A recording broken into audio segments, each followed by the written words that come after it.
Et bonjour à tous, bonjour à toutes, bienvenue dans ce nouveau numéro d'Avantinissa, la dernière journée avant la trêve qui s'est soldée sur un match nul, un but partout au Parc OL, au Groupama Stadium face à l'Olympique Lyonnais. Les Aiglons qui n'auront pas démérité dans cette rencontre, sauf peut-être sur le résultat, mais on y reviendra. On reviendra évidemment sur les événements qui ont conduit à ce résultat. Un petit débat, penalty, pas penalty, que ce soit d'un côté ou de l'autre naturellement. Le fond de jeu, parce que je pense qu'il y a des choses positives à dire encore qu'on verra avec mes chroniqueurs du jour, si c'est moi qui suis totalement en manque d'objectivité sur Lucien Favre, spoiler, c'est vrai. Mais voilà, dernier match avant la fin du mois de décembre. On continuera à parler de l'OGC Nice avec vous, bien sûr, mais première occasion de faire un bilan certainement sur cette première partie de saison.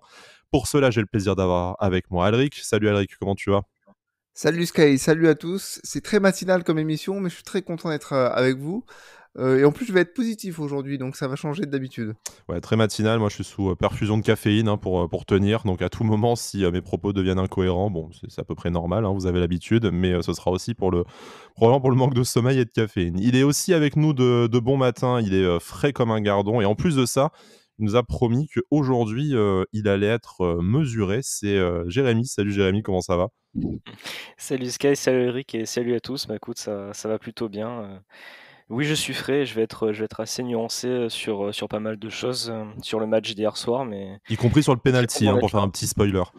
Oui, bah j'essaie de chercher des explications, voilà. Mais Voilà. on va voir. Un petit syndrome de Stockholm, peut-être, je sais pas, non mais Bon, blague à part, on va en parler, mais bon, on en parlera en fin d'émission, puisque ça a eu lieu en fin de match, naturellement. On va peut-être commencer, messieurs, par l'actualité de la semaine. Bon, elle n'est pas très chargée, mais comme on le disait en préambule, hein, c'est bientôt la Coupe du Monde et il y a 3 Aiglons qui vont être concernés par la Coupe du Monde au Qatar. C'est les 2 Danois, hein, Kasper Schmeichel et Kasper Dolberg, qui certes n'est pas dans l'effectif de l'OGC Nice cette saison, mais appartient toujours au club, en attendant de voir si il ne reviendrait pas plus tôt de son prêt à Séville. Et naturellement, c'était également attendu, c'est Aaron Ramsey du côté du Pays de Galles, qui lui a des bonnes chances d'être titulaire également. La surprise peut-être, c'est qu'il n'y en a que 3 et pas 4. Jordan Lotomba, qui avait quand même de bonnes chances d'être dans de cette aventure dans l'équipe nationale de Suisse, la Nati, en plus qui est resté sur de bonnes performances avec l'OGC Nice, ne partira pas au mondial. Alors d'un côté, tant mieux pour le gym, dommage pour lui.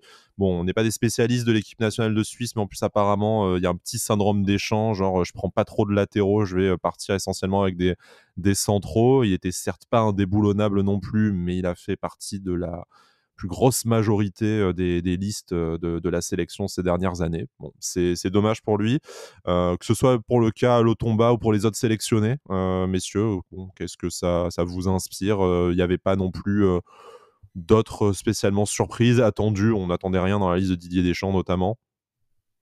Ouais. Ouais. Non, Vas-y non, Jérémy, vas-y.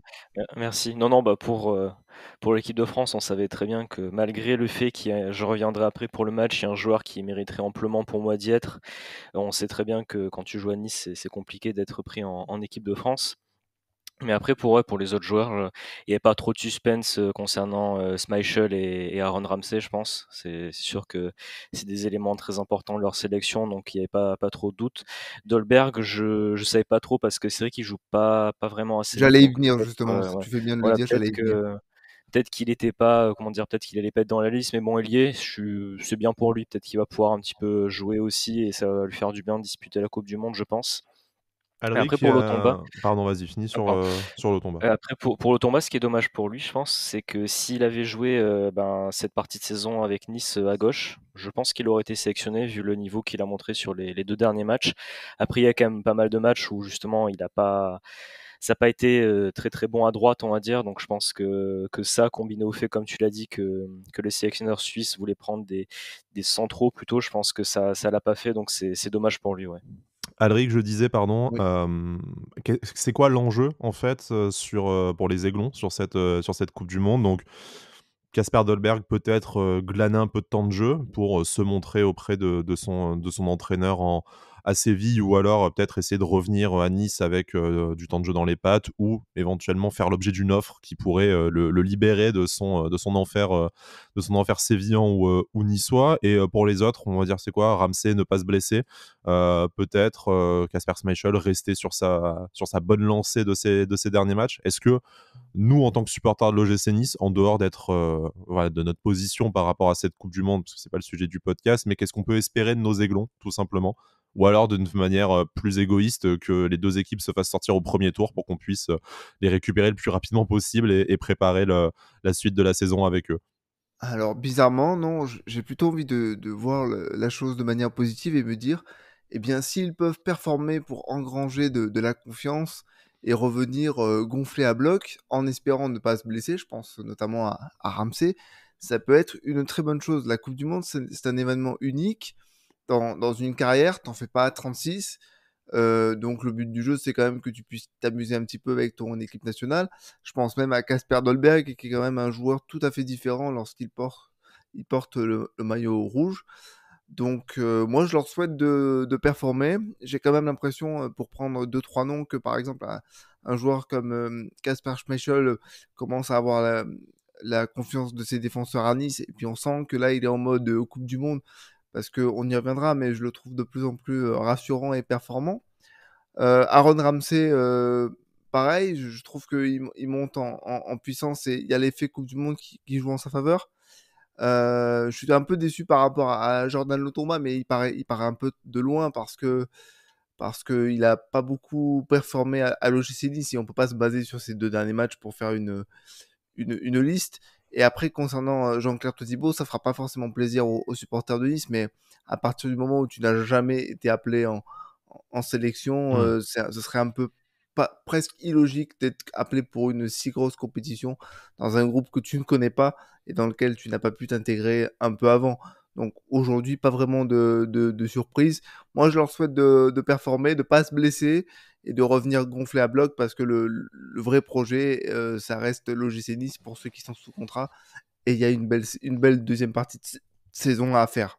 Bon, on suivra ou pas, en tout cas avec Avantinissa, voilà, on ne suivra pas, on ne fera pas d'émission particulière sur cette Coupe du Monde et sur les Niçois au mondial, même si bon, si jamais il y a un événement particulier, je ne sais pas, le Pays de Galles ou le Danemark remporte la Coupe du Monde, ben, peut-être qu'on changera notre Moi, fusil si Danemark d'épaule. la remporte, je veux faire une émission spéciale Ouais, avec mais Jérémy, en direct de Copenhague. pas de problème, écoute, on financera ça. On va demander à Brice tout de suite de prévoir un petit budget pour vous expédier là-bas. Bon, peut-être qu'on paye qu'un aller simple, mais je sais pas. Bon, blague à part, passons Enfoiré. passons sur le match et ce qui nous intéresse, à savoir la performance de l'OGC Nice hier soir à Lyon. Hein, on enregistre ça samedi matin, quel que soit le moment où vous l'écoutez en podcast, que ce soit voilà, sur toutes les plateformes audio, hein, Apple Podcast, Spotify, Deezer, ou sur notre chaîne YouTube du groupe Sports Content. Hein. N'hésitez pas d'ailleurs, petit moment réclame, à vous abonner ou lâcher des notes, de préférence bonnes, mais on prend tout commentaire constructif naturellement. Voilà, l'OGC Nice qui décroche un match nul. Bon, avant le match, peut-être qu'on aurait signé pour ce résultat. Le scénario fait forcément très très mal. Mais avant, messieurs, de se pencher sur ce scénario et notamment ce penalty pour Lyon mystérieux en fin de match, parlons déjà du début, du commencement des choix de Lucien Favre. Au final, Lucien Favre qui repart avec une composition d'équipe extrêmement similaire à celle des dernières semaines, à l'exception notable de Sofiane Diop, du coup, qui était physiquement apte pour être titularisé en lieu et place de Bilal Brahimi. Messieurs, est-ce que en fait, on peut se dire que maintenant qu'il y a un peu moins de matchs, hein, parce que la Coupe d'Europe s'est terminée la semaine dernière, et ben, Lucien Favre a non seulement la possibilité d'aligner plus souvent son 11 type. Est-ce que le 11 qu'on a vu hier peut être considéré maintenant comme un 11 type? Et est-ce que voilà, c'est pas juste aussi l'OGC Nice qui performe davantage maintenant qu'il y a une certaine stabilité dans les 11 alignés par Lucien Favre match après match? Comme je le disais, il y a quelques émissions, il y a une difficulté pour Lucien Favre qui se pose, c'est que tu ne peux pas faire beaucoup de changements, parce que sinon tu es obligé de changer ton système pour que les remplaçants s'adaptent. Aujourd'hui, je trouve intéressant qu'il y ait une équipe type qui se dégage. Je suis d'accord pour dire que c'est une équipe type, parce que même un Lotomba à gauche, bon, on l'a encore vu, ça marche bien, ça marche fort. Et puis hier, on avait un bon test. C'était un Lyon qui était blessé par son non-match à Marseille et qui a besoin de retrouver des couleurs. Je suis pas loin de penser que c'est le. D'ailleurs, je pense que c'est le meilleur OGC Nice qu'on a vu hier. Que les joueurs qui étaient sur le terrain étaient tous à leur poste et ont montré de très très bonnes choses, même s'il y a encore beaucoup de travail. J'aimerais revoir cette équipe, ce 11-là aligné. Ça me pose un peu question parce que par exemple, quand je vois l'hyperactivité de Gaëtan Laborde, mais on y reviendra, je me dis mais quelle place aurait par exemple Andy Delors dans ce 11-là, parce que j'ai l'impression que tout a bien fonctionné. Donc il y a beaucoup de questions, il y a encore beaucoup de travail, mais cette équipe m'a fait extrêmement plaisir. C'est rare pour être souligné cette saison et je suis très content que Lucien Favre commence à faire confiance aux mêmes joueurs. Ça crée des automatismes. Justement, ça leur donne envie de performer ensemble. J'ai vu une équipe hier vraiment ce sentiment de jouer les uns pour les autres. Et même après la sortie de Mario Elimina, on ne s'est pas désagrégé et ça, c'est un gros point positif à noter. Ouais. Jérémy, comme le dit Alric, on a peut-être enfin vu une équipe. Alors bon, il y avait des signaux positifs ces dernières semaines, déjà sur les dernières sorties de l'OGC Nice, mais là, c'est peut-être l'aboutissement des bouts de match positifs qu'on a vus ces derniers temps. On n'est peut-être pas tout à fait sur 90 minutes de temps fort, mais bon, à la fois, est-ce que c'est vraiment possible, et notamment sur la pelouse d'un adversaire comme Lyon. Mais on a eu quasiment 90 minutes de maîtrise. L'équipe n'a pas explosé pour une fois à la sortie de Mario Lemina, même s'il a peut-être manqué en fin de match malgré tout. C'était ce qu'on a vu en tout cas peut-être de plus cohérent et de plus construit depuis le début de la saison. Ouais, c'était un match qui a confirmé pas mal de très bons points. Après, pour moi, c'est pas notre match référence. Je garde en tête le match contre le Partizan Belgrade au retour, qui est pour moi notre meilleur match pour l'instant sur ce début de saison.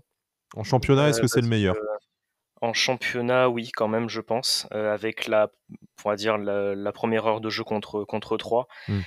Parce qu'on a vu beaucoup de choses cohérentes. Il y a quand même d'autres points négatifs, mais je vais venir. Il y a quand même beaucoup de points cohérents. J'ai beaucoup aimé la combativité de l'équipe, notamment encore un match stratosphérique de Jean-Claire Todibo et Dante en défense, et aussi de Hicham Boudaoui et Aaron Ramsey. J'ai énormément aimé leur match. Impressionnant, Hicham Boudaoui. Impressionnant. Ils sont vraiment, parce qu'on dit que Lyon n'a pas eu beaucoup d'occasions, pas beaucoup de situations. Alors ils en ont quand même eu, mais je trouve que c'est vraiment grâce à ces 4-là qui ont fait un travail énorme hier, qui ont bloqué un nombre de ballons, qui ont intercepté un nombre de trajectoires, qui ont gagné un nombre de duels, mais hallucinant. Donc ils ont vraiment fait un très très gros match. Je trouve que ouais, on a enfin un 11 de départ un peu plus cohérent et une équipe un peu plus stable. Après, le problème, c'est que j'ai l'impression que ce schéma-là et cette équipe-là tient sur le fait qu'on ait un système hybride. Grâce à Hicham Boudaoui, on a ce 4-4-2 ou ce 4-3-3 en fonction des moments du match. Donc j'ai peur que si Hicham Boudaoui ne soit pas là, il y ait pas mal de choses qui rechangent et pas dans le bon sens. Donc ça, bon, on verra.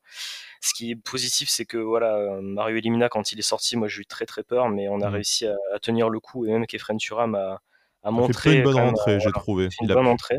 Donc ouais, c'était vraiment bien.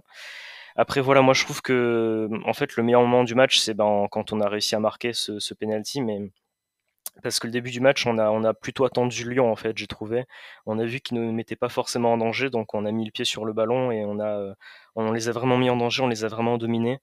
Après, moi, je trouve qu'en seconde mi-temps, c'était bien, on a été solide, mais malheureusement, en fait, à la sortie de Sofiane Diop, pour moi, on a trop laissé le ballon à Lyon, en fait. On a eu quelques occasions, quelques situations, mais on a trop perdu le ballon rapidement.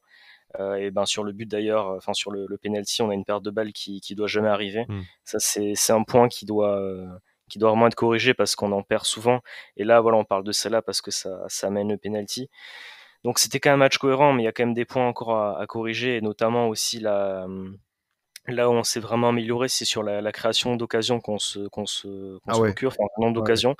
Par contre, dans la conversion des occasions, c'est pas possible des Je vous fois, on fait propose des frappes de, et je vous ouais. propose de commencer par ça, parce que je pense que c'est quand même la clé du match, au-delà de la décision arbitrale dont on débattra en fin de match pour le penalty pour Lyon, mais c'est quand même clairement le manque de conversion d'occasion. Le but niçois d'ailleurs, comme tu l'as dit, a lieu sur penalty, toujours pas enfin toujours aussi peu de buts tout court déjà et de buts dans le jeu de surcroît. Alors l'idée c'est pas non plus de nommer des coupables, hein. La vérité c'est que collectivement on se procure de plus en plus d'occasions et de plus en plus d'occasions dangereuses en plus, hein. Je pense qu'on pense tous à 3-4 occasions où on doit la mettre au fond. La plus grosse évidemment c'est ce face à face géré, on ne sait pas ni très bien pourquoi, ni très bien comment par Gaëtan Laborde. Ah, Gaëtan pour moi, Laborde, c'est pas celle-là la plus grosse.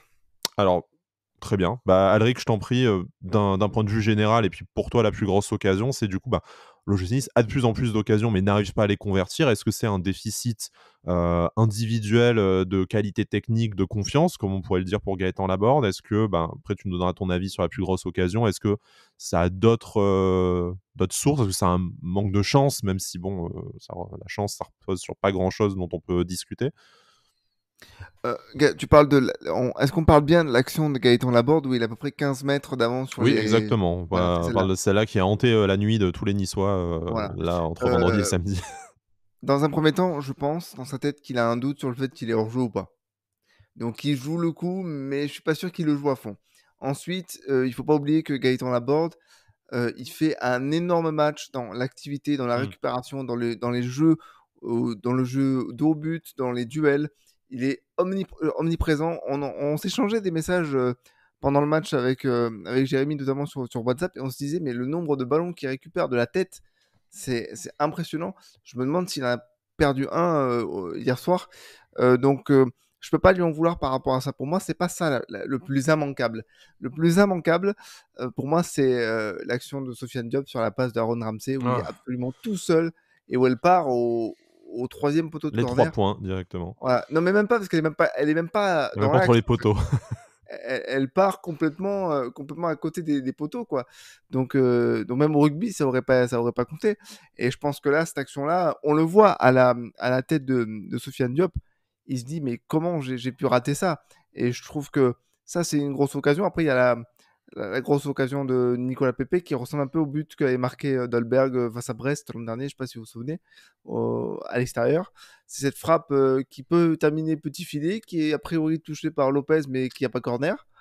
Voilà, il y a 2-3 occasions comme ça, mais je pense que celle de Diop en première mi-temps, qui vient Mmh. après le but de Pépé, je crois.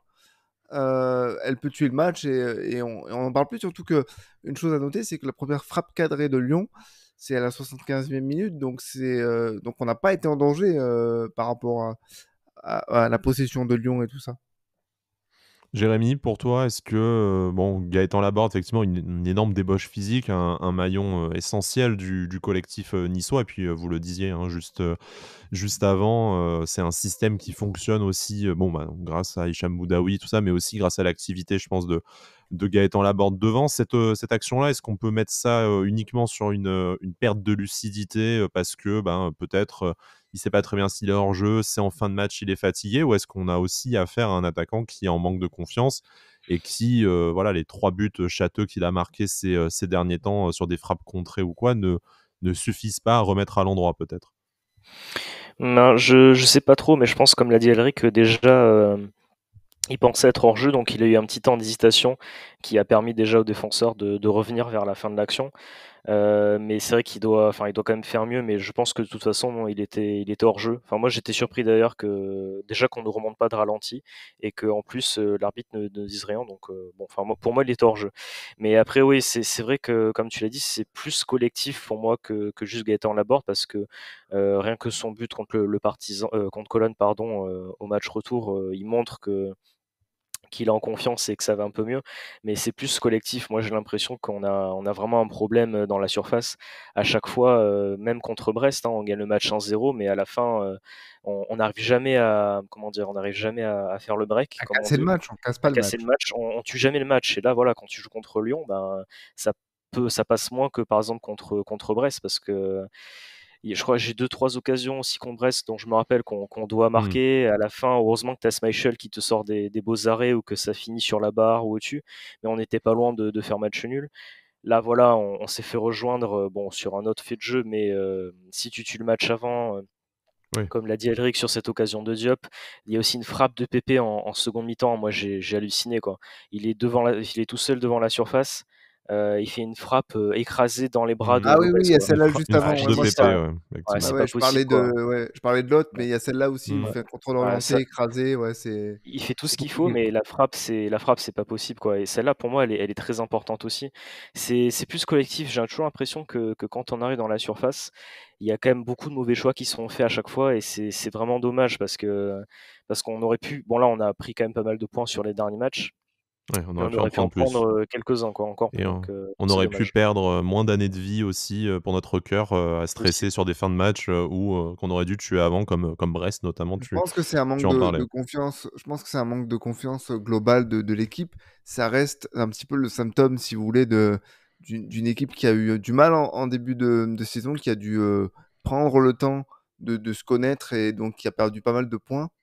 Et on n'est pas encore tout à fait guéri et ça se voit sur ces occasions-là parce que des joueurs pleinement en confiance, ils décrochent des frappes à n'importe quel moment, ils font pas la passe de trop, même si c'est bien de chercher son coéquipier dans la position optimale, mais il y a plusieurs fois où je me dis, Gaëtan Laborde qui enlève un ballon, bah, je crois que c'est sur l'action C'est l'action juste avant le du penalty dont je penalty, voulais ouais. parler, ouais, effectivement, où il y a Sofiane Diop Franchement, dans son dos qui est tout seul, s'il laisse passer la balle, bon après peut-être que Diop refait ouais, un drop, on sait pas, déjà, mais il y a ça, mais il y a surtout, enfin, il y a Ramsey qui arrive, qui est droitier, quoi. Il arrive et il peut déclencher une grosse reprise et Gaëtan Laborde décide de frapper du gauche en espèce de demi-volée, tu vois.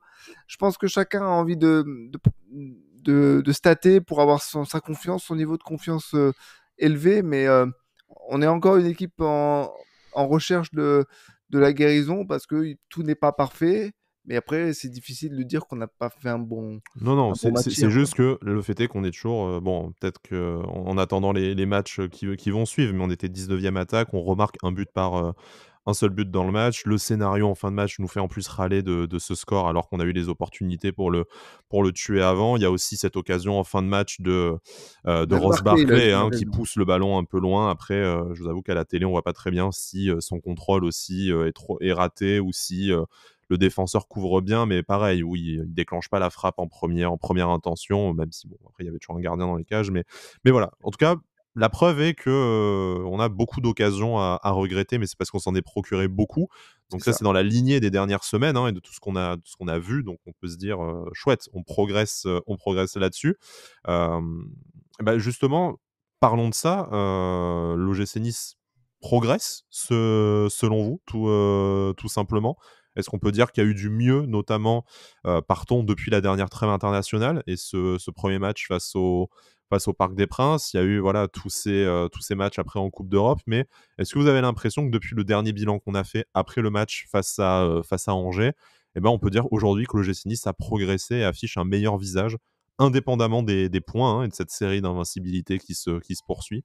Indépendamment des points, est-ce que l'OGC Nice a progressé dans le jeu? Et est-ce que vous trouvez qu'on a affaire à une meilleure équipe aujourd'hui? Vas-y, Jamy. Merci. Ouais, ouais, tout à fait, il y a eu beaucoup, beaucoup de mieux, dans le jeu ou même dans le comportement surtout des joueurs. Il y a juste eu un petit moment où on a eu, un doute, après les matchs contre Slovako, Auxerre et Nantes justement Mmh. où ça a été quand même encore une fois compliqué, dans le jeu, dans les attitudes, mais là sur les autres matchs quand même on a eu vraiment un renouveau, on va dire, et c'est pour ça que je parle de ce match contre le Partizan comme un match référence, parce que c'est à partir de ce match-là où on a vraiment vu beaucoup de mieux pour moi, dans l'attitude, dans la création d'occasions, dans l'envie de gagner les matchs, vraiment une volonté commune pour l'équipe de jouer ensemble. Ça s'est traduit aussi quand même par des points, parce que je crois qu'à un moment donné, avant les matchs, enfin il y avait Auxerre et Nantes, on avait je crois 11 points. Là on en a quand même 20, donc on a réussi quand même à prendre quand même quelques points on n'a pas rattrapé les équipes européennes, mais au moins on s'est remis, en fait on est entre le bon wagon et le mauvais wagon, quoi. Là on a fermé la porte du mauvais wagon, on est en train d'ouvrir la porte du bon wagon pour moi, donc Ouais, on est un à peu quelques entre deux, minutes mais près hier soir, voilà. on pouvait même être dans le bon wagon, hein, du coup, C'est ça, au on pur était hasard. proche d'ouvrir la porte là. Donc ouais, c'est quand même bien. Il faut pas, bon, je vais paraphraser Jean-Pierre River, mais il faut pas oublier d'où l'on vient de ce début de saison, quoi, parce que c'était très très compliqué, et à un moment donné, on s'est même dit qu'on allait jouer le maintien. Donc là, on est 9e, il me semble, et on a quand même pris 9 points, non, pardon, 7 points sur les 3 derniers matchs, donc c'est quand même très bien. Plus Donc une à qualification confirmer, européenne au milieu, hein, voilà. quand même, qui prend des forces, mentales et physiques. C'est ça, en plus, c'est vrai qu'il y a en championnat, ça va un peu mieux et surtout, il y a cette qualification où tu finis premier de ton groupe qui te comment dire? Qui te donne vraiment un gros plus sur ce début de saison et te sauve vraiment, qui te sauve vraiment la saison pour l'instant. Donc oui, il y a quand même beaucoup de mieux et surtout, tu as l'espoir d'avoir quelque chose de bien, justement, pour la suite de la saison avec une équipe qui va mieux. Je l'espère, un Lucien Favre qui va rester et justement un organigramme qui a l'air de bien travailler et qui, je l'espère, va bien travailler pendant la trêve. Tu parlais de série à partir du match face aux Partisans.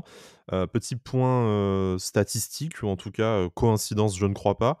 Depuis ce match, le 27 octobre, en fait, Hicham Boudaoui est titulaire à tous les matchs.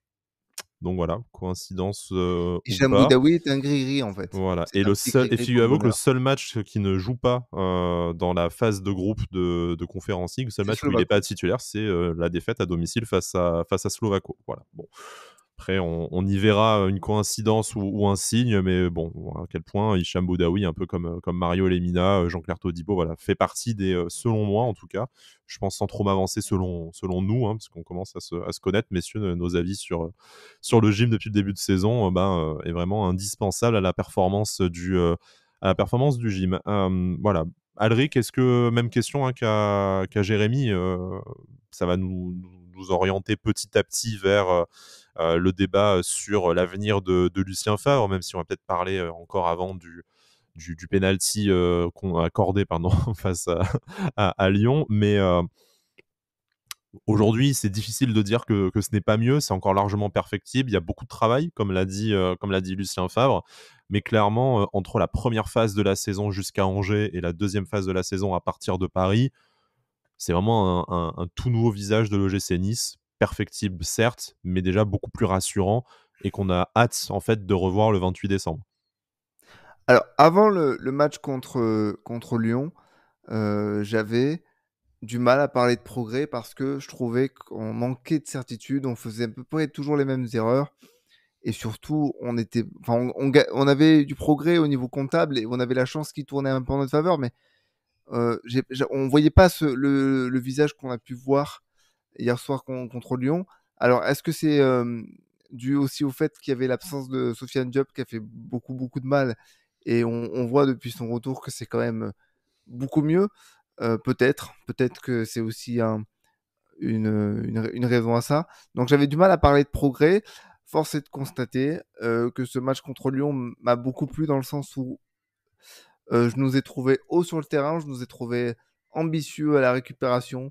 Même si on a eu les 10 premières minutes compliquées, on a quand même osé affronter cette équipe de Lyon dans le sens où je trouvais que nos défenseurs étaient remarquablement hauts sur le terrain. La zone de récupération était assez haute. Moi, j'aimais beaucoup aussi le fait que quand on se projetait pas à 2, mais à 4 ou 5. Donc il y avait vraiment une ambition traduite dans les faits par ce nombre d'occasions multipliées par, ces joueurs qui faisaient la différence. Ça manque encore de réussite, ça manque encore de justesse technique à certains moments, même dans les transmissions.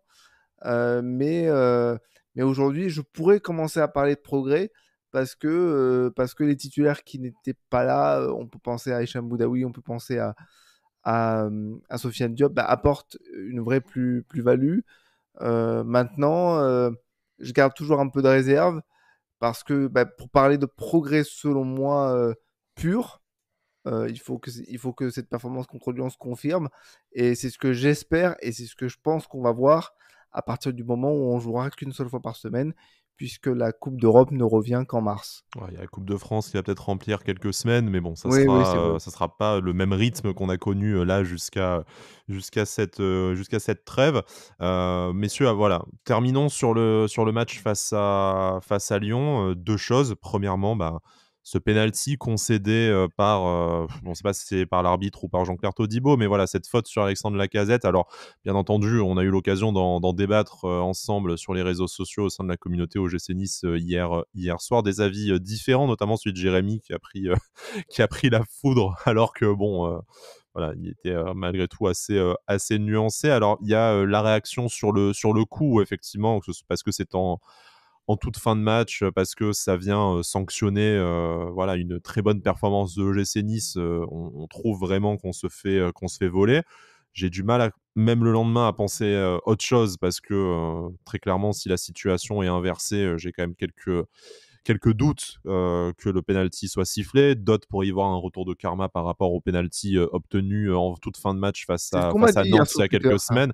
Voilà. Ouais. Bon, après, si tu perds face à Nantes et que tu gagnes face à Lyon, tu as 3 points là, et que 2 matchs nuls, tu en as 2. Donc, bon, moi, je veux bien entendre retour de karma, mais filez-nous un point de plus alors à ce moment-là. Mais selon vous, voilà, cette action, est-ce qu'il y a penalty? D'après vous, pourquoi l'arbitre siffle penalty? Et la réponse, Jean-Michel Aulas, n'est pas acceptée. Euh, Encore une fois, hein, on va rappeler, même si forcément la FIFA ne nous écoute pas, franchement, avec un arbitre qui a la sonorisation ou qui viendrait expliquer son choix en conférence de presse, je pense qu'on serait tous beaucoup plus sereins aujourd'hui et on n'aurait pas à se manger le cerveau. Bon, c'est toujours pas le cas, malheureusement. Messieurs, qu'est-ce que ça vous inspire, du coup, cette action en fin de match? Je vais me permettre de commencer parce que comme ça, Jérémy pourra nuancer peut-être mes propos. Mais dans un premier temps, je voudrais dire quelque chose qui m'a beaucoup plu dans ce match. Et c'est à mettre au crédit de l'arbitre. Avant de le défoncer, je l'encense un petit peu. C'est que il a laissé beaucoup jouer. Il a permis un match relativement vivant. Et pour ma part, j'ai beaucoup aimé. C'est ce que ça fait partie des petits ingrédients qui m'ont fait dire ce match est plaisant. C'est qu'on s'arrêtait pas au moindre contact. Le football reste un sport de contact et un peu comment dire, je sais pas comment on dit, un peu de force, un peu de contact, un peu de rigueur. C'est un rugosité peut-être, je sais plus comment on dit. Bref, c'est important. Mettez pas surtout les gars, c'est vraiment laissez-moi nager dans la merde. On te tape sur la main pendant que tu es en train de te Voilà. noyer, il n'y a pas de problème. Non, non, mais c'est important de noter ça. L'arbitre a laissé jouer, l'arbitre a laissé ce match être vivant. Et ça l'a rendu plaisant, en plus parce que deux équipes étaient d'un niveau très correct. Et voilà. Maintenant, sur le penalty, la colère, elle descend petit à petit parce qu'on ne peut pas faire autrement. Hein. Je ne peux pas revenir sur le match, mais clairement, hier soir, j'ai eu beaucoup de mal à l'accepter. Et quand je revois les images, je comprends toujours pas ce que l'arbitre considère comme étant faute. D'autant plus que on peut se dire que dans le feu de l'action, il peut se tromper. Mais ce que je trouve encore plus regrettable, c'est qu'il y a trois personnes dans le camion VAR qui ont 25 ralentis et qui trouvent le moyen de valider ce penalty alors qu'on prend un mi-temps. Je rappelle que le penalty pour l'OGC Nice n'avait pas été accordé par l'arbitre central et que c'est par vision des images, donc le fait que la VAR ait déjugé l'arbitre central, qu'on nous a accordé un penalty. Voilà. Et donc je regrette que sur cette action, alors on va dire que c'est parce que je suis supporter niçois, mais je pense que au-delà de ça, il y a aussi un problème de fonctionnement et un problème d'uniformisation des décisions. Mais je regrette que sur cette décision plus que litigieuse, l'arbitre central, on ne lui dise pas, va voir les images et fais-toi une idée propre.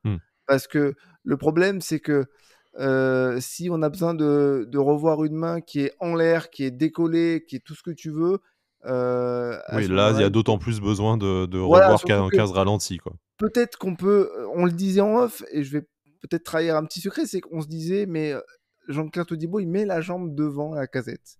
Et ça peut peut-être poser problème aux yeux de l'arbitre, et je peux tout à fait l'entendre. Mais à ce moment-là, il faut qu'il revoie l'image.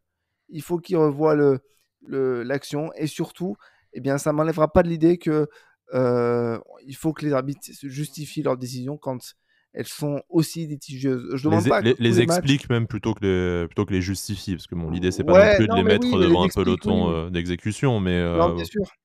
Mais un peu comme l'avait fait Le Texier, je crois, après le match contre Nantes. Il avait, dans les colonnes de l'équipe, expliqué ses décisions sur les mains. Bon, après, on les accepte pas. Mais bon, Mais c'est de voilà, la pédagogie, on a l'explication, ça humanise aussi un peu la bien décision, sûr, forcément, donc bien sûr, ce sont des décisions trop litigieuses pour les laisser sans réponse. Mmh. Et alors, bien sûr, le problème, c'est qu'on pourrait me dire, je suis un petit peu long, mais je vais vite finir, on pourrait me dire, oui, mais il faudrait que tous les arbitres expliquent leurs décisions tous les week-ends. Oui, mais ça prouve que le niveau de l'arbitrage français est assez médiocre.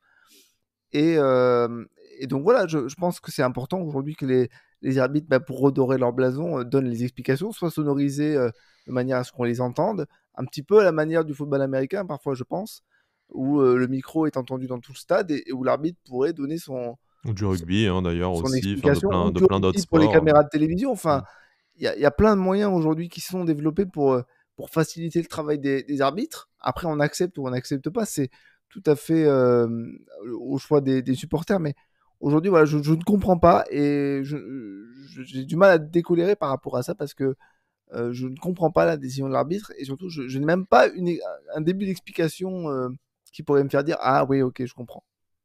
Jérémy, très clairement, le nœud de l'action, en tout cas de la décision de l'arbitre, c'est voilà, je sais même pas comment le qualifier, c'est pas un coup, c'est un impact de la jambe de Jean-Claire Todibo qui arrive un peu sur le côté, un peu derrière Alexandre Lacazette, qui n'a pas le contrôle total du ballon. En fait, la question, c'est, je pense que si tu estimes qu'il n'y a pas pénalty, si tu penses que Lacazette a déjà perdu le ballon parce qu'il est en train de tomber. Tu estimes s'il y a pénalty si tu penses que Lacazette est certes déséquilibré, mais que sans le tampon, le mot est un peu fort, voilà, sans l'impact de Jean-Claire Todibo, il a encore moyen de se procurer une occasion en frappant. Je pense qu'en fait, le nœud du désaccord et de la décision de l'arbitre se situe là.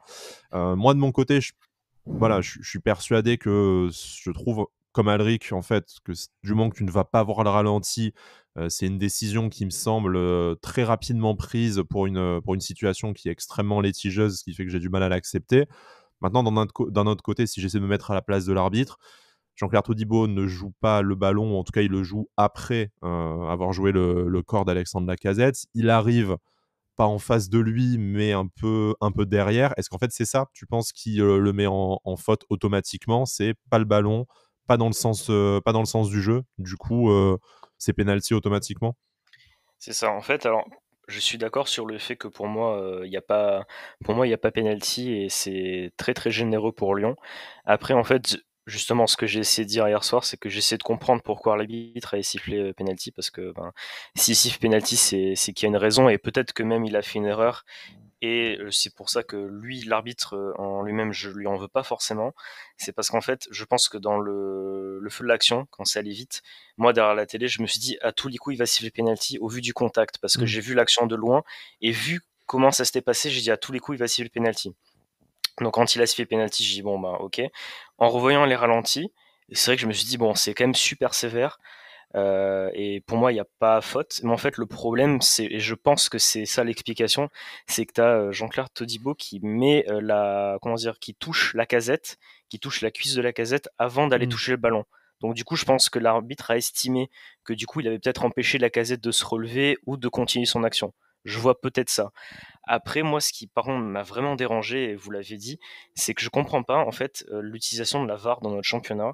C'est que tu as des fois des actions, c'est un peu au petit bonheur la chance. Alors nous, on va dire à l'arbitre, comme notre penalty, ah ben, va voir, il y a main, donc fais-toi ton avis.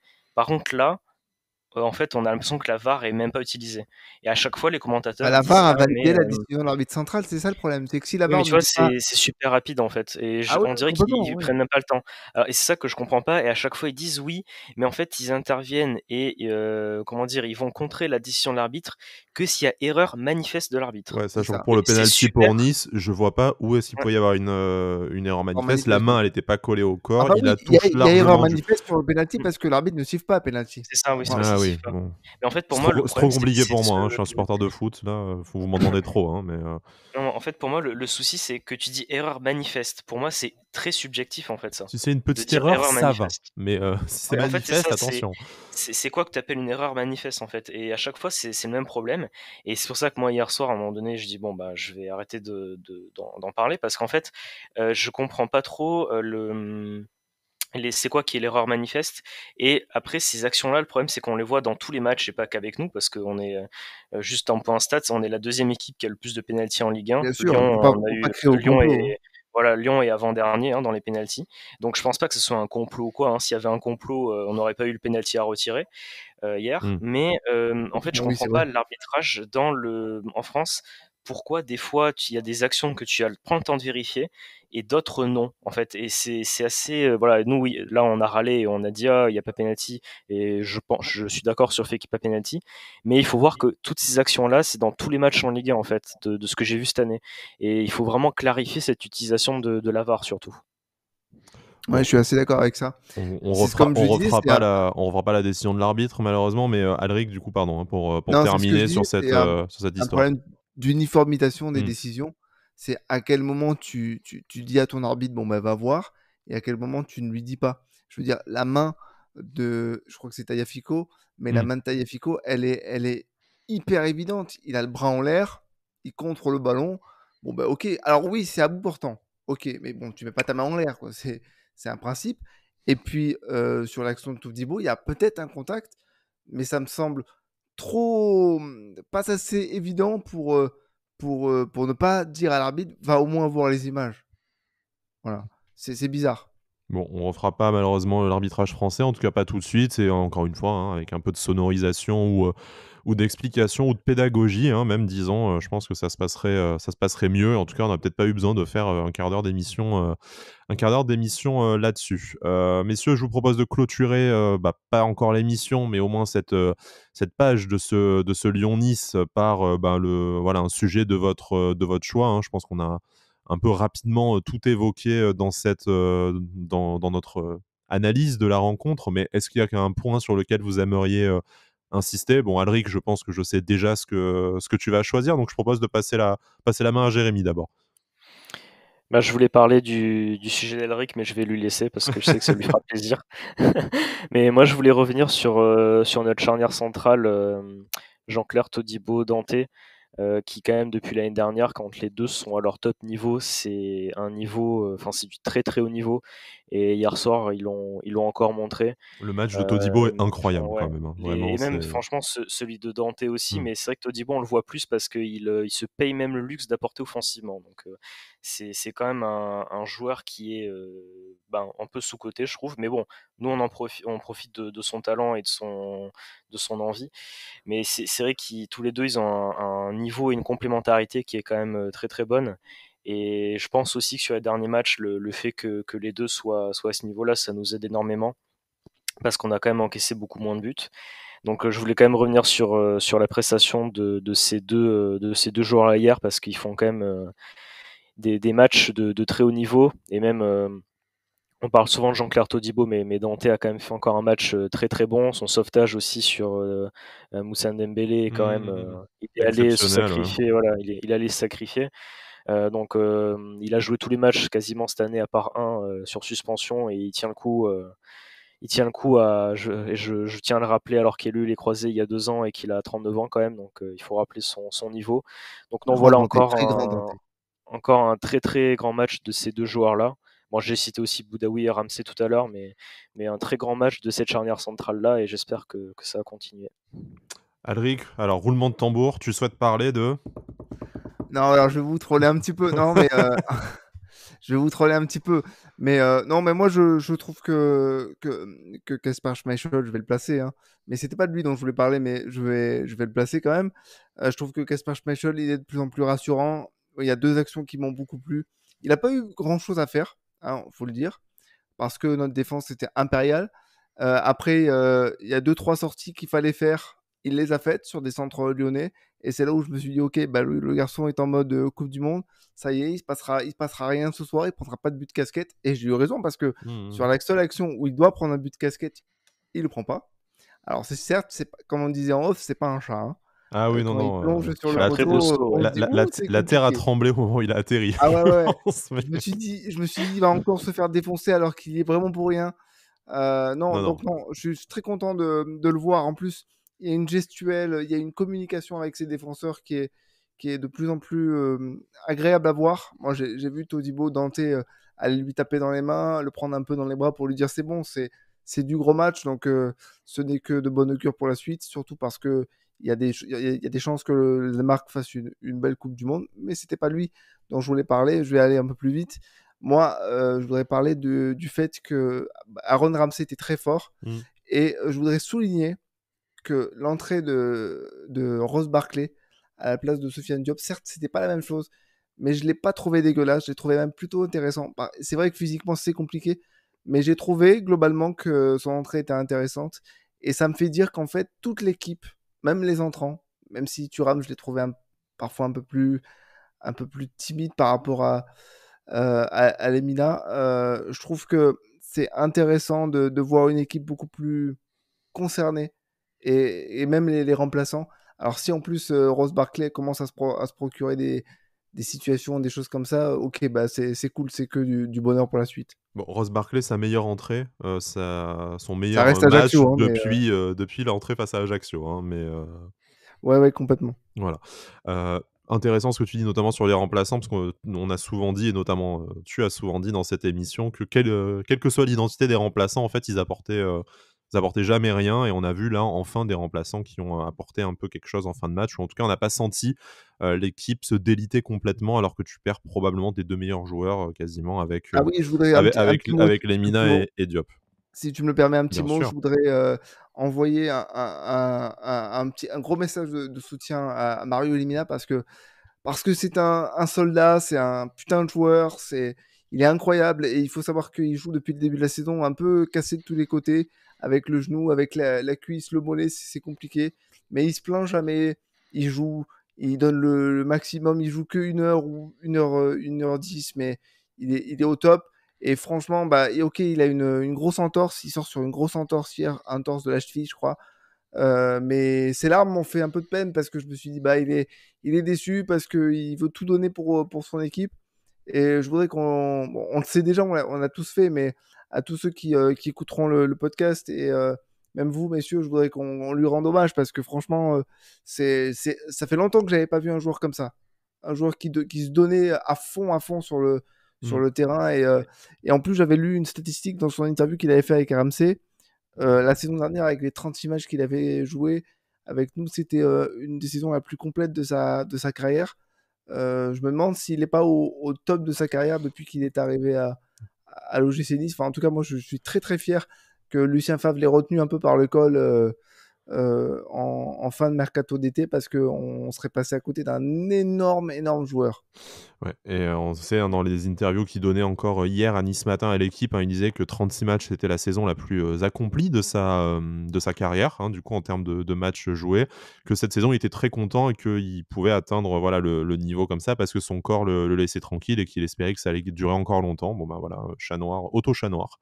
Malheureusement, bon, une entorse, ce qu'il y a de rassurant, c'est que c'est 3-4 semaines d'absence grand Oui, il maximum. reviendra après la Coupe du Monde. Il reviendra après la Coupe du Monde, il aura le temps de se réathlétiser voilà, et de reprendre tranquillement pour le prochain match, notamment amical face à l'Atalanta, même si voilà, Nice Matin et Vincent Menichini disaient qu'il y avait des chances d'avoir d'autres matchs amicaux prévus dans l'intersaison. On attend confirmation des adversaires et des dates, mais voilà, très clairement, Mario Lemina devrait être sur le terrain le 28 décembre face à Lens, un calendrier d'ailleurs, hein, Lens puis Rennes, qui vaudra très très cher pour l'OGC Nice, et c'est peut-être l'occasion ou jamais De de s'affirmer. rentrer dans le bon wagon, enfin, parce que si tu rates ces deux matchs-là, je pense que ça sera très très dur de revenir après sur le top 5. Mais bon, on n'y est pas encore.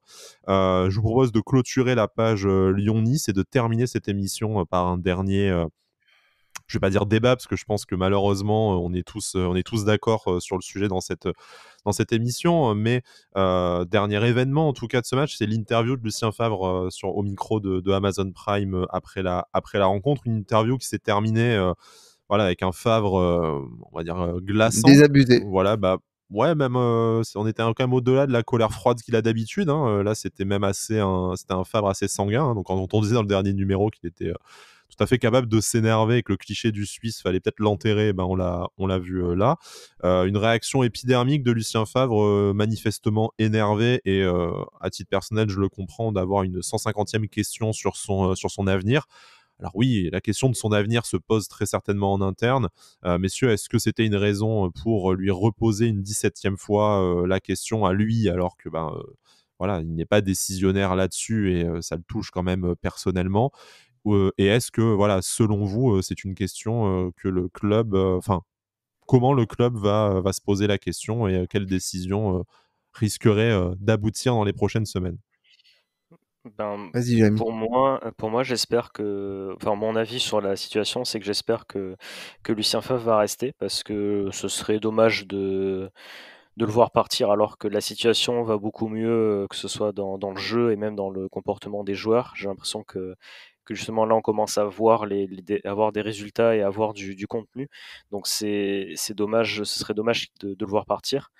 Après, par contre, moi, sur cette interview hier soir, alors je comprends tout à fait son agacement parce que je regarde moins les conférences de presse, mais je sais qu'à chaque fois, il a un peu ces questions-là qui lui tombent dessus. Donc je comprends son agacement. Par contre, la forme m'a un petit peu, enfin, je l'ai vu ce matin, du coup, Mmh. le petit passage, ça m'a un petit peu gêné.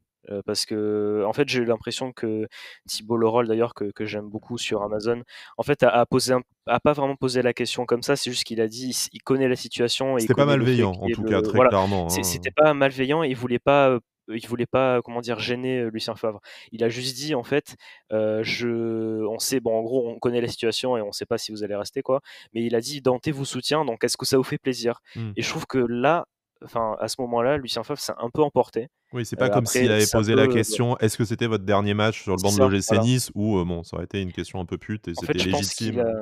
je pense qu'il a un peu, comment dire, il s'est dit: «Oh non, encore une question» et il est un peu parti dans les tours parce qu'il en a marre de cette question-là, ce qui est normal. Mais c'était peut-être pas le moment parce qu'en fait, le Thibault Leroll lui a pas vraiment posé la question comme ça. Donc du coup, j'ai trouvé la séquence un peu gênante parce que c'était un petit peu, comment dire? On sentait qu'il était un petit peu énervé et je trouve que c'est un peu dommage, alors que tu sais que bon après, tu es en vacances, et partir comme ça, c'est un peu dommage même pour lui. Enfin, j'ai trouvé ça un petit peu gênant, même si je comprends. Donc j'ai trouvé ça un poil excessif, mais je comprends qu'il Que puisse s'énerver, hein. humainement, Voilà, c'est un effectivement, humain, mmh. tu peux t'énerver, mais j'ai trouvé ça un petit peu dommage, en direct comme ça sur Amazon de s'énerver un petit peu comme ça. Mais bon, c'est pas très grave. Alric, sur la réaction de Lucien Favre et après on fera un petit, point, résultats et perspectives, d'avenir, pour Favre sur le banc de l'OGC Nice. Pour toi, voilà, c'est humainement, on peut comprendre qu'il en ait marre. Effectivement, comme le disait Jérémy, c'était peut-être facile celle-là de la botter en touche en disant, «Bah, je suis content que, voilà, je suis content que Dante me soutienne. Ça y est, on se connaît depuis très longtemps, bla bla bla bla» et c'était réglé. Ouais, mais il fait pas de la langue de bois, Lucien Favre. Il aime, en fait, il fait pas de la langue de bois et on le voit. Il aime pas du tout l'exercice de la presse. Il est contraint et donc voilà. Mais en plus, je pense que c'est ce qu'on disait, je crois, dans le club Pancho il y a quelques jours. Je pense qu'il trouve les questions des journalistes pas dignes d'intérêt. Et donc forcément, quand c'est la 25e fois qu'on lui pose la même question, ça le gave. Mais surtout, ce que j'aimerais retenir, alors c'est peut-être moi qui me fais une illusion, corrigez-moi si je me trompe, mais je trouve qu'il y a un peu de malhonnêteté de la part de Thibault Leroll, que je connais un petit peu, mais pas suffisamment pour pouvoir dire si c'est le cas ou pas. Mais je trouve qu'il y a un tout petit peu de malhonnêteté dans le fait où il dit oui, on a discuté avec Dante et il a dévié sur la question de votre avenir. C'est pas exactement ça.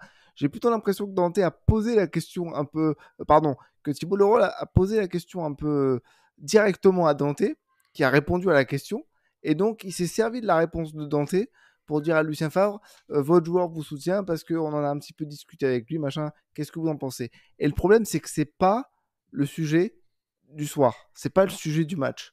Et Lucien Favre, il veut qu'on lui parle de foot, il veut qu'on lui parle de résultats, de Ce qui est normal stratégie, de parce que c'est tactique. pas lui qui est maître de son avenir de toute Voilà, façon, enfin. exactement. Et donc, au bout d'un moment, quand il dit il y a des choses à corriger, il nous manque des choses, il nous manque des joueurs, et qu'on lui dit et vous, votre avenir, eh ben moi, comme c'est la 25e fois que tu me poses la question, ça me gave.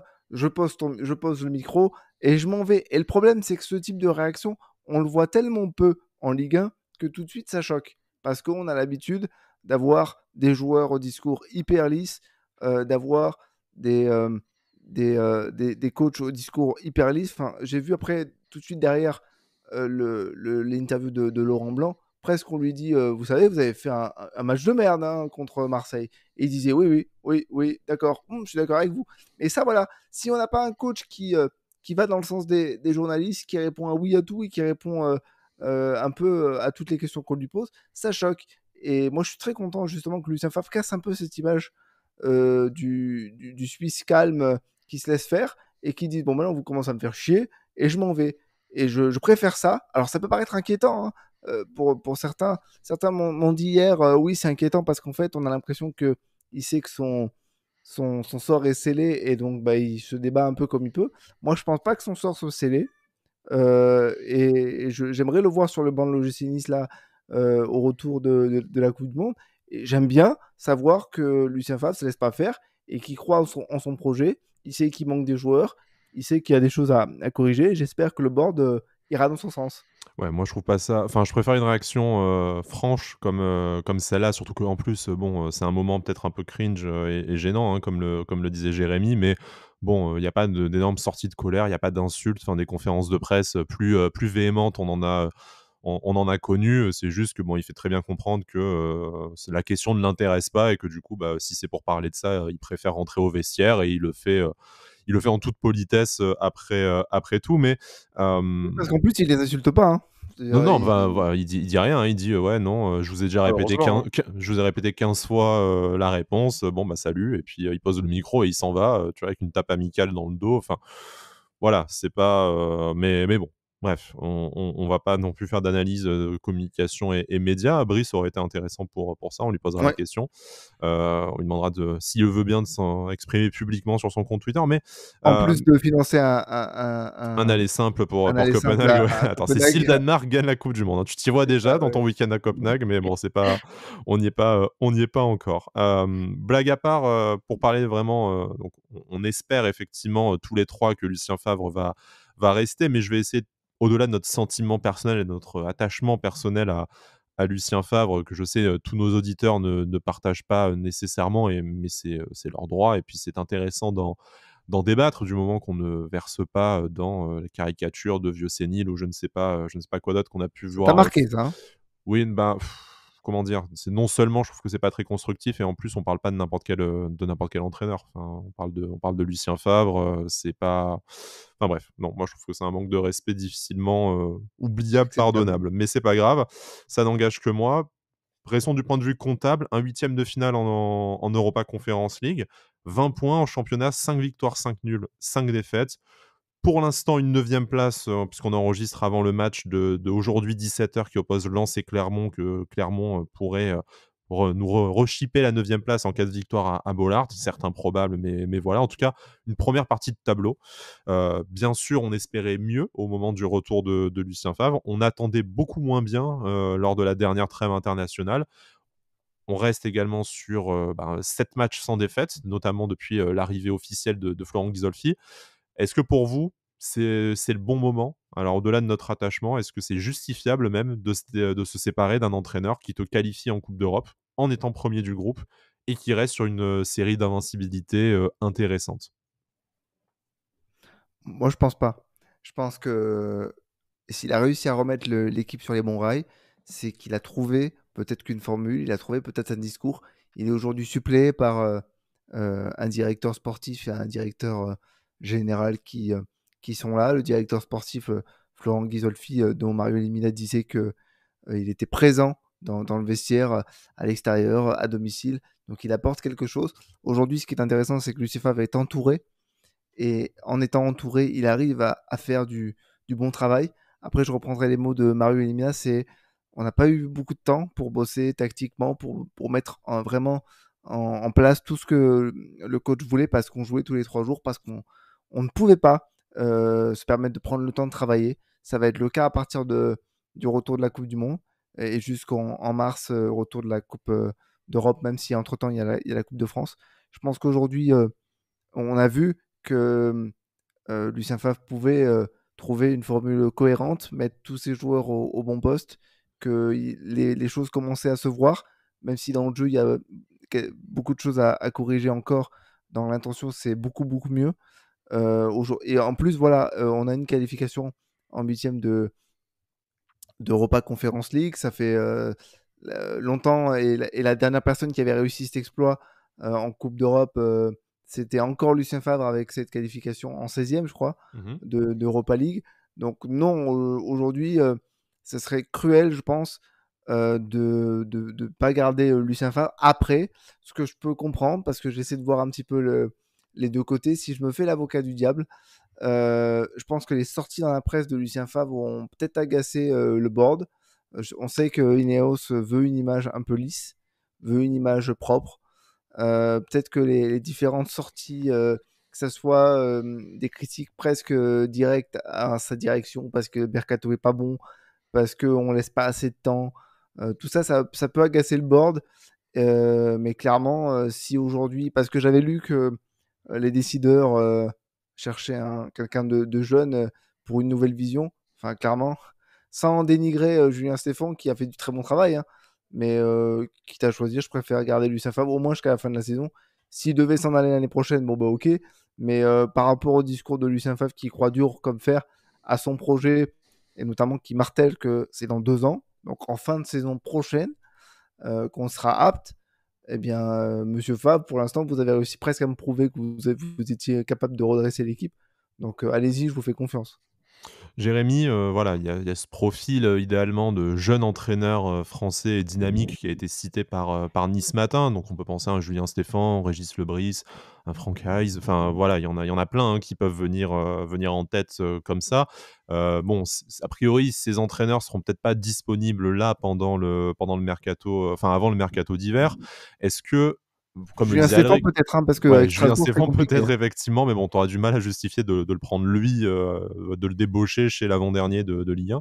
Mais bref, hein, on n'est pas en train de dire qu'on vise spécialement Julien Stéphan en plus, mais tout simplement, la question que j'ai envie de poser, Jérémy, c'est aujourd'hui, certes, les choses pourraient mieux se passer, que ce soit en interne ou sur le terrain, mais là, tu es enfin dans une dynamique positive, tu as enfin le temps de travailler, tout simplement, à moins que tu arrives à convaincre un entraîneur d'une stature internationale, au hasard Thomas Tuchel, qui ne viendra pas, hein, mais bon, imaginons tu arrives à convaincre un entraîneur qui apporte immédiatement une grosse plus-value par rapport à Lucien Favre et par rapport au standing de l'OGC Nice. Le profil du jeune entraîneur français qui ne correspond pas du tout à un Thomas Tuchel, est-ce que ça n'aurait pas plus de sens au final de se dire, ben, quitte à ce que tu n'aies pas envie de continuer avec Lucien Favre, et ben dans ce cas-là, tu le fais la saison, tu le prépares pour la saison suivante et petit à petit, tu prépares ton mercato, bah, par exemple avec un Franck Hayes que tu débaucherais de Lens à l'issue de la saison. On sait qu'a priori, il doit bien connaître Florent Ghisolfi, Régis Lebris à Lorient éventuellement aussi parce que notre direction y est passée. Enfin, voilà. Qu'est-ce que c'est ton feeling? Est-ce que c'est vraiment le moment maintenant? Et surtout, est-ce que ça aurait vraiment du sens hors coût marketing et sportif exceptionnel? Pour moi, c'est pas le moment parce que justement, tu as l'occasion de refaire une préparation, comme le disait Elric, là, une préparation avec l'équipe, pendant la coupe du monde, avec, quelques matchs amicaux. Donc, tu as le temps de travailler avec un entraîneur qui vient de te montrer qui vient de remonter, comment dire? Qui vient de remettre l'équipe sur les rails et tant dans les résultats que dans le comportement. Donc je trouverais le moment dommage parce que tu commences à avoir de la stabilité et le fait de changer d'entraîneur maintenant, ça te remettrait dans une phase où tu dis: «Bon vite, on n'a que 1 mois pour trouver un autre entraîneur, il faut faire vite, on risque de se précipiter». Ça rajouterait de la comment dire? Ça rajouterait de la complexité là où tu as trouvé une forme de stabilité ces derniers temps, donc ça serait un petit peu dommage, je trouve. Donc voilà, comme l'a dit Alric, si l'été prochain on a envie de changer de vision et d'entraîneur, OK, pourquoi pas, ça peut se comprendre. Là, je trouverais ça dommage et pas forcément, le bon timing de voir Lucien Favre partir maintenant. Ça serait dommage parce que tu as une saison qui a encore où tu as encore des choses à jouer. Tu es en 8e de finale de Conference League. On va voir en Coupe de France, ce qu'on peut faire. En championnat, on est légèrement décroché, mais on a un petit peu rattrapé le coup, donc on verra. Il y a encore des choses à faire, donc essayons de surfer sur la vague des derniers résultats pour voir. Après, c'est mon opinion, mais je pense que comment dire, les gens qui sont au club actuellement ont leur vision aussi Mmh. et ont plus d'informations que moi sur ce qui se passe. Donc, ils ont peut-être leurs arguments et on verra ce qu'ils font. Mais moi, je trouverais ça dommage de séparer Lucien Favre maintenant. Et on n'est pas dans le vestiaire, mais quand tu vois le soutien que lui apporte Dante, le soutien que lui apporte aussi Mario Mario Lemina, hein, Lemina. dans Ouais. les interviews et on va dire, enfin, les pièces maîtresses dans le vestiaire que sont ces 2 joueurs, hein. On sait qu'après ce match face à Angers, il y a eu cette grande discussion entre les 2 leaders de l'équipe de l'OGC Nice qui a probablement un peu relancé la machine et permis au vestiaire de se remettre la tête à l'endroit. Donc bon, bien sûr, c'est des professionnels et ils iront au combat sous le mandat d'un autre entraîneur. Mais est-ce que maintenant que tu as retrouvé un peu on va dire je vais pas dire cette union sacrée, mais cette en tout cas entente entre le vestiaire, les joueurs entre eux, l'entraîneur, et que tout le monde pousse dans le même sens, et qu'en plus de ça, tu as les résultats qui, sans être mirobolants, et ben, en tout cas, sont enfin positifs et te permettent encore de jouer quelque chose sur une phase retour qui sera en plus plus longue de 4 matchs. Hein, donc, il y a largement de quoi faire dans les 23 journées qui vont rester pour rattraper les 7 points qui te séparent de l'Europe. Est-ce que voilà, enfin bon, je pense que vous Ça m'avez serait déjà, déjà répondu, je pense. Hein, ouais. mais voilà. Ce serait un très mauvais move, putain, j'ai du mal à le dire, que de faire ça, parce que, comme le dit Jérémy, il faudrait le temps que le nouvel entraîneur s'acclimate, que les joueurs se mettent au diapason d'une nouvelle façon de travailler, et ce serait catastrophique de faire ça. Je pense que si tu veux un nouvel entraîneur, c'est tout à fait louable. Tu le prépares maintenant, mais tu le mets en place l'année prochaine. Et tu lui dis, ok, bah, tu dis à Lucien Favre, vous finissez la saison, vous faites du mieux Lui a que peut-être d'ailleurs pas envie de rempiler une deuxième voilà. année, hein, aussi bien. Vous faites ce que vous savez faire, et vous faites le mieux possible pour que l'année prochaine, le club soit encore en phase d'évolution. Et en parallèle, tu travailles sur la venue d'un nouveau coach. Surtout que si tu changes pour Lucien Favre, c'est que tu veux avoir mieux.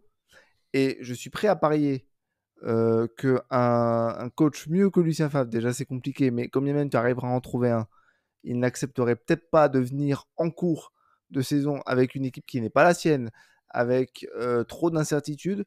Voilà, je pense que si tu veux te séparer de Lucien Favre, ce que je peux comprendre, fais-le en fin de saison, prépare déjà en interne les dossiers que tu veux essayer de convaincre, et comme ça, quand le nouveau coach arrivera, il fera son équipe, il aura sa prépa, et il n'y aura rien à redire. Parce qu'aujourd'hui, rares sont les coachs. Alors, on l'avait vu avec Sampaoli à Marseille, ok, mais c'est trop rare, et même c'est pas une bonne chose, parce que ça peut faire exploser un vestiaire. Et aujourd'hui, parce que nous avons des joueurs professionnels, et parce que on découvre aussi, j'ai l'impression, que Lucien Favre est aussi capable de lever la voix, est capable de remobiliser ses joueurs. Certes, il le fait pas tout seul, peut-être, mais c'est faisable et c'est dans ses cordes. Ça serait pas un bon choix que de mettre quelqu'un dans les pattes, parce qu'il y a peut-être des joueurs qui ont compris ce que Lucien Favre attendait, et ils sont peut-être prêts aujourd'hui à faire le travail avec lui. Alors peut-être qu'il sera pas l'année prochaine, mais pour l'instant, j'aimerais qu'il termine au moins cette saison. Ouais, effectivement. Et puis bon, ça serait tout simplement incompréhensible de virer un coach qui reste sur une qualification européenne et 7 matchs sans défaite. Enfin bon, je sais pas si c'est déjà arrivé, probablement dans l'histoire du football, mais ça serait assez Ah oui, inédit, c'est en tout arrivé pour cas du Camboire, côté il était deuxième sous le premier ou deuxième sous Oui, mais il sous ne le s'était pas Qatari, hein. qualifié en Coupe d'Europe. Par contre, il s'était fait sortir en poule d'Europa League à l'époque. Mais bon, effectivement, il était premier du championnat. Mais bon, après, si Jim Ratcliffe décide de nous faire venir Carlo Ancelotti et de mettre les moyens du Qatar au mercato d'hiver, je pense que on arrivera à faire notre deuil de Lucien Favre peut-être un peu plus facilement. Messieurs, merci de m'avoir accompagné dans ce dernier numéro consacré à la Ligue 1 avant la toute fin d'année. On va partir en vacances de l'OGC Nice, mais pas tout à fait en vacances d'Avanti-Nissa. On essaye de préparer 2-3 numéros, et notamment petite revue littéraire entre voilà, les Diables du Gym, Avant-il les livres. voilà, Avanti les livres, Avanti littérature, Avanti pivot. Si j'avais cru faire ça un jour, les gars. Bon, mais bon, voilà. Le bouquin de Mario Cordisco, Les Diables du Gym, sur les Belges passés à l'OGC Nice. Le livre de Fabrice Bocquet, hein, l'important c'est les 3 points que vous avez peut-être déjà L'important, lus. c'est 3 points. Voilà, mais je pense pas qu'il ait cet accent-là, lui. Mais bon, on pourrait faire des podcasts accents. Bon, on aurait des problèmes, mais Ouais, je pense c'est que une idée à creuser. Mais voilà, on va essayer de faire ça courant du mois de novembre. Et après, on verra si actualité particulière il y a naturellement. Sinon, on reprendra après naturellement le cours de nos émissions. Vous connaissez le rythme, comment nous écouter. Voilà. Bon, pas mal de choses à dire encore d'ici la fin de l'année. On va aussi un peu préparer les éventuels changements qu'on pourrait avoir, mettre en place en 2023, faire un peu plus tourner le micro aussi. Ça sera un peu plus facile de s'organiser sans des matchs tous les 3 jours. Mais voilà. En attendant, vous nous retrouvez de toute façon sur nos comptes Twitter respectifs. Et puis, très très vite, retour du gym. En tout cas, on a déjà hâte. Moi, j'ai déjà hâte. Et d'ici là, ouais. Issa Nissa. Issa Nissa. Issa Nissa.